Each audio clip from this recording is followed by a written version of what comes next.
Si Hilde Lezaron, dito sa New Jersey ako nandito, pero may residence po ako dyan, taga Lucena ako, dyan ako pinanganak at lumaki. At lumaki po ako na pinalaki na magulang ko sa business. Ang magulang ko po ay talaga mga negosyante.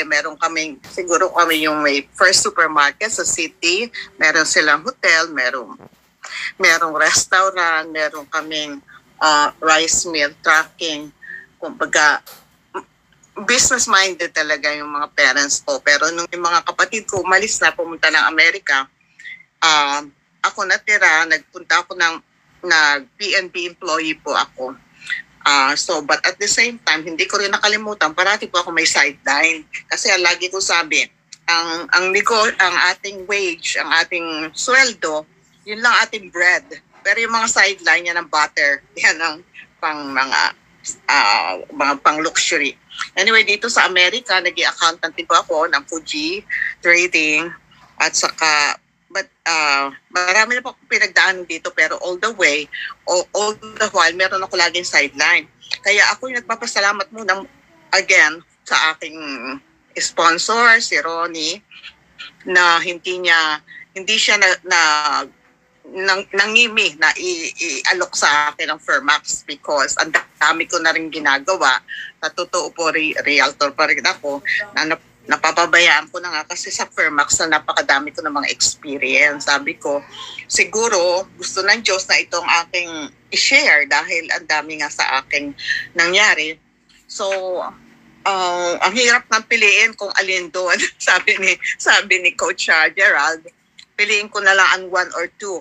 Sa totoo, mga 10 yan. Kasi alam niyo na naman, nasa 70s na ako. So marami na akong mga vague, sabi nga, vague aches and pains. Right?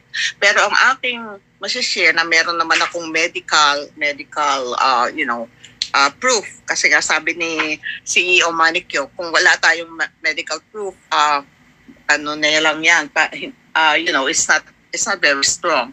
Ako po, nagkaroon po ako ng cancer sa right breast noong 2017.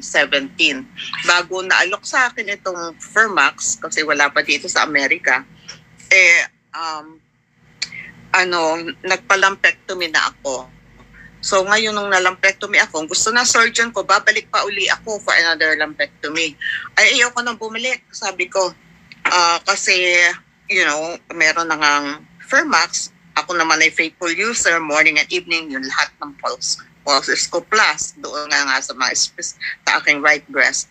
So 2018, the whole year, pinapabalik ako ng surgeon, ang dami kong letters, calls na I have to go back for another lumpectomy in preparation for radiation therapy and hormone replacement therapy, which will take at least, I think, 5 years.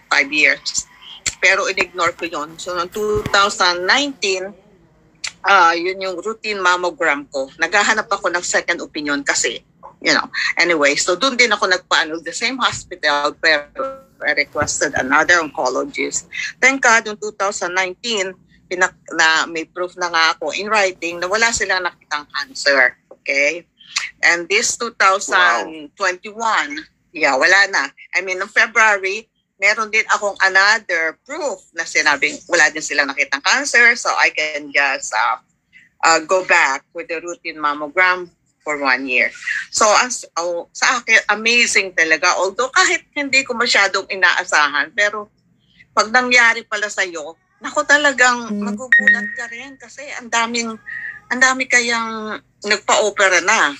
Ang pisang buo ko nga, yan ang aking hinayang dahil dito sila nakausap. They're not in the same state.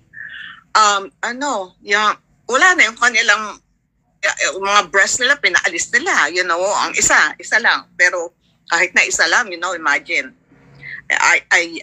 Hindi ko na-skip ko yung ganong surgery at saka yung healing time, right? So that is really may medical proof ako niyan. And now recently pa, just this April, okay, nagpa-blood work ako, yung routine blood work. Narinig ko si Dr. Algie na sabi nga, ang diabetes is also hormonal. So,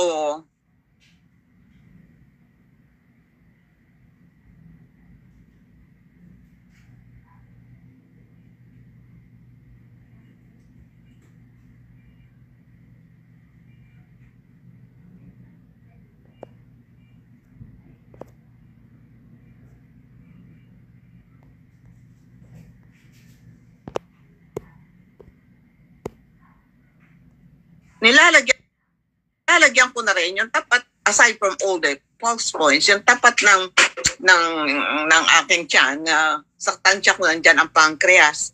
In less than 2 weeks, dumating naman yung nurse ng aking insurance na gumagawa siya na. Tinetest kami sa bahay. Sabi niya sa akin, your A1C is very good. Sabi niya, 5.5. Ang laki kayong jump from 6.7. Kung alam niyo dyan yung mga may diabetes, yung A1C, 1 point lang ang ibaba, napakalaking bagay na. 6.7 to 5.5. Sabi ko pa doon sa nurse, are you sure? Are you sure? Ay, sure siya. Iniwan pa nga niya sa akin yung, meron siyang iniwan na report. So, it's gonna be in writing. So, akin ulit susubmit yan sa ating office, yung aking blood work just a month before na 6.7 yung A1C ko, and then recently after 2 weeks ng 5.5. That is really something. So that means hindi ako diabetic at all. Talagang ang saya-saya ko. So imagine mo dyan, nababalitaan ko, uy, namatay si ganito. Siyempre sa age ko, marami na rin namatay si ganito, complication ng diabetes.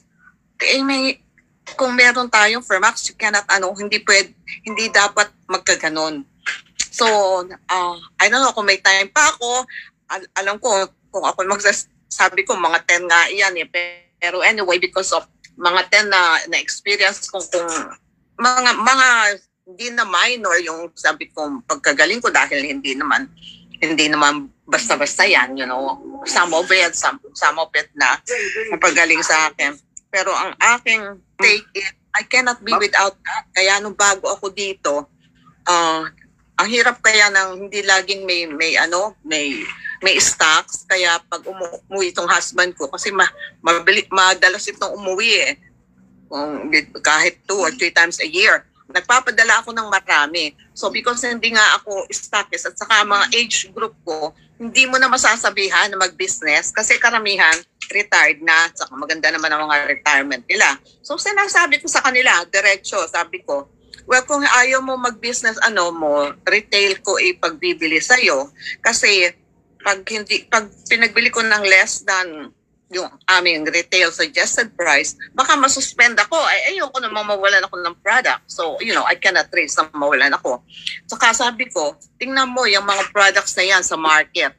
O yung mga oil, kung ano man yan, Oil of Olay, La Prairie, yung mga brand na talagang mamahalin. That is, La Prairie is 400 plus. Nordstrom brand yan. Meron pang Obagi na network din, which is Japanese. $400 din yan. Saka siguro L'Oreal. But I said, all of those products, they can do yung pinapromise nilang beauty, firming, whatever. Itong product na ito, it promises that and more. None of those products had any testimonial na meron siyang side health benefit.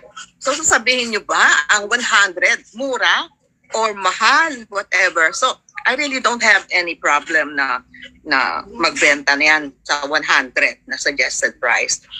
Kaya thank you very much. Yeah, you cannot attend. Take note, yeah.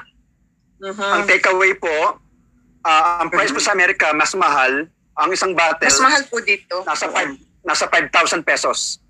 Yeah, pero dapat 5,000. ang kumparahan po ng presyo ng ibang beauty cream nasa 20,000 pesos. Pero walang healing benefit. Kaya si Ma'am Hilde, 5,000 pesos, maling-mali. Kasi she knows how to present the product, the value, and the confidence. Yung po ang matutunan po natin tonight po sana na takeaway. Tandaan po natin yan. Thank you very much, Ma'am Hilde, for sharing. Welcome. My pleasure. Tapos na po tayo. Ma'am Hilde.